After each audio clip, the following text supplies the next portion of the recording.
Kani kediga Batisi TV, mat pidang pek yaki kubur baman kasni, belawan rasha pida ka Orange Nissan Loom Sopo near Fire Brigade Shillong, ringkat bat ka eco-friendly enterprise, ki plakot nagamenta ki jingdon kam hakasong, bat kara karong.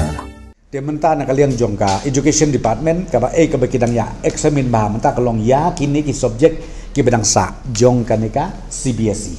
ka bedang sa kan ka subjek jongki te ya kan kidang workout tengah try Muslim chu maybe hakani ka teo kin sawanla kin sapentip lanu ban pelong kan ka exam namar kidon sta imat ki ba hapo Shillong nga latang maklai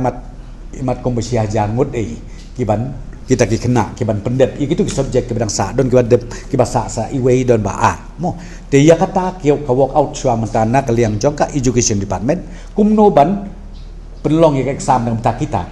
namar bal lada pelong lut bro hajar kala ban sitom te ya kata ngidang IT hapo ka Education Department bakan work out ya ka formula jongka kumno ban le kenang bakin dep no ya kaneka exam ke jongki ke subjek jongki ke tangsa tang CBSE ni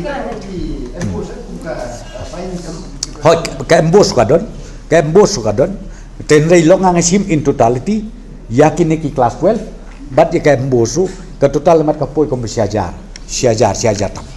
tang kelas 12 ini embus CBSE. Okay, ki ke embos